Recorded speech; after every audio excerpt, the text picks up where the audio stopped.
We are here in Jacksonville, Florida. I'm Marc along with Ray Flores, and tomorrow night at the Memorial Coliseum, right across the street, it's ESPN's Friday Night Fights main event. The former WBC super welterweight champion of the world, Sergio Mora, taking on former world middleweight challenger Grzegorz Proksa. It's a must-win for both fights, Ray. What are your thoughts? It's going to be a very interesting fight, Mark, in the sense that you have a guy in Sergio Mora who needs this win to continue to make himself relevant within the world of boxing. Somebody like Grzegorz Proksa coming off of a victory out in the UK, Northern Ireland, but before that, his other U.S. debut was against a very tough and a tremendous middleweight sensation, Gennady Golovkin. Nothing to be ashamed of in losing to Gennady Golovkin. But with Proksa, here is your opportunity again to have the limelight. And Mora's very durable. Make no mistake about it. We saw him on the Contender. He doesn't make fighters, even in wins or losses. He does it. Very rarely does he make people look good. So if Proksa comes in here and is able to finish Sergio Mora, I think that sends a message to everybody in the middleweight division that Proksa is still very much alive and well, and that he learned from his loss to Golovkin, and that he is still a bona fide contender within the middleweight division. For Mora, he needs this win without question. This is a win or go home fight for him, beyond the shadow of a doubt. Interesting style matchup. You have the guy in Proksa who likes to come forward, kind of bull matador kind of thing. In this case, it's Proksa playing the bull, but the bull and the Latin snake. Well, the Latin snake, he's so slick, and I think it's so apropos that that's his nickname, because he's very sneaky. He likes to slide a lot. He evades getting hit for a good amount of the opportunity during the course of a fight, and he's very slick. He has tremendous boxing generalship, so his boxing acumen has never been in question. The key has been his lack of productivity, and with Proksa, you don't have to worry about whether or not you're going to get an exciting fight or not. The question is, can Proksa find the Latin snake in Sergio Mora? In the co-feature, it's an interesting fight. We got Marcus Willis, a guy who's beaten some guys with undefeated and big records, take on the great unknown in Patrick Teixeira. 19-0, 17 knockouts, all in Brazil, making his U.S. debut live on ESPN's Friday Night Fights. What an opportunity to get the platform of Friday Night Fights, and let us go ahead and correct ourselves and say that Friday Night Fights is being brought to you by Banner Promotions here this weekend here in Jacksonville, Florida. Very excited to be here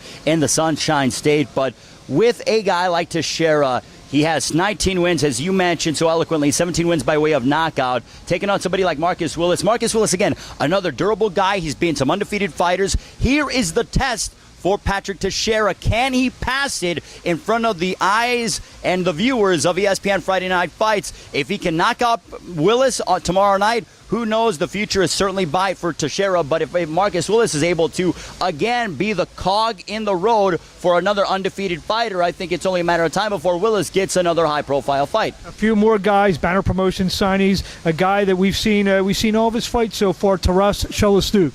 I think Taras Shelastuk has got superstar written all over him. We saw him in Corona, California. He had a little bit of a stumble, did not lose, got rocked for a quick second, was able to recover, and came out and closed the show. I think that is such a great measuring stick in terms of what a young fighter is made out of, because how many times, Mark, have both you and I seen young fighters when they get in there against a very tough, against a very game, somebody that they underrate, they get rocked and they kind of turtle up and they aren't able to pass the test. Taras Shelastuk did not do that. He got knocked out a little bit, was able to bounce back, and then got so angry and got mad and said, listen, this is not me, and he went out and he finished the fight. It's almost like the knockout never happened, and again, he has another tough fight ahead of him, and he's staying active. Ever since I went ahead and since the beginning of the year, over at the Turning Stone Resort Casino, he has been, I think, on every card. Fourth fight in about 3.5 months, I think. He loves staying active, and you know what? Training under the tutelage of Freddie Roach in the Wild Card Boxing Gym, he certainly has a tremendous pedigree,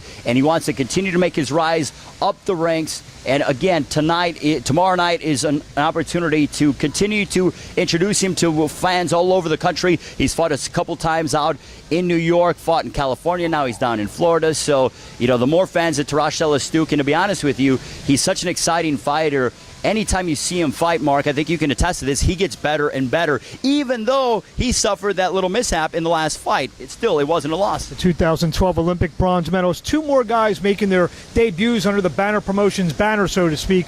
Cornelius Whitlock, a guy who I saw just pulverize a highly regarded prospect, and kid's got awesome power. Now, Cornelius Whitlock, not only does he have awesome power, but he's a character. He knows how to sell a fight. He's always out there trying to put forward a crowd-pleasing style.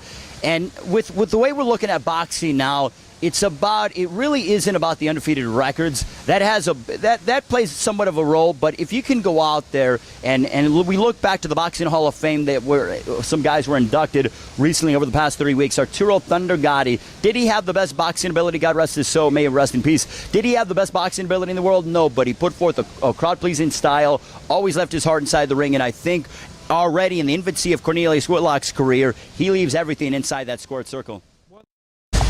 Guy we've seen around the lobby the last couple days looks the part.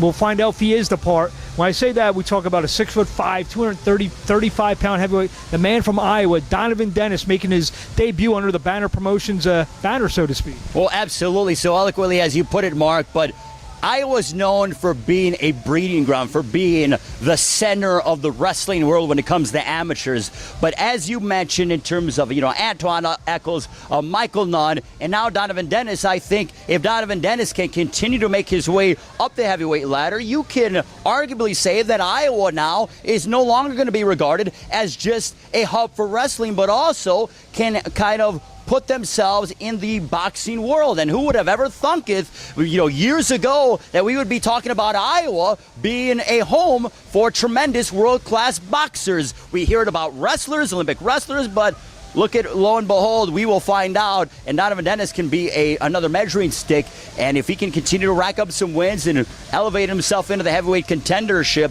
and into the heavyweight world title picture, he can certainly go ahead and bring some pride and honor to Iowa when it comes to boxing. And I think we can start to make an argument that Iowa is a combat sports haven with both wrestlers and also professional boxers. But Donovan Dennis has a difficult challenge at himself tomorrow night. But Mark, I think one thing that we really need to talk about is that there's energy, there's a buzz here in Jacksonville. I think there hasn't been a card here since, 1996, if I stand to be correct? Roy Jones, I believe. Unbelievable. Here in Florida, they know their boxing, they're great fight fans, and they've been starving for something like this. And to be able to have Banner Promotions here in Jacksonville at the Memorial Arena, I think it is going to be a win-win situation. Not only that, but you have ESPN Friday Night Fights, Todd Grisham, along with Teddy Atlas. You are getting worldwide coverage on ESPN. It is going to be a tremendous weekend for boxing. The weigh-ins are getting ready to get underway, and we look forward to a tremendous weekend.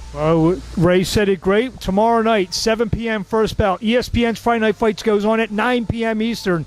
Ray Flores, Marc Abrams will see you tomorrow night here at the Memorial Arena in Jacksonville.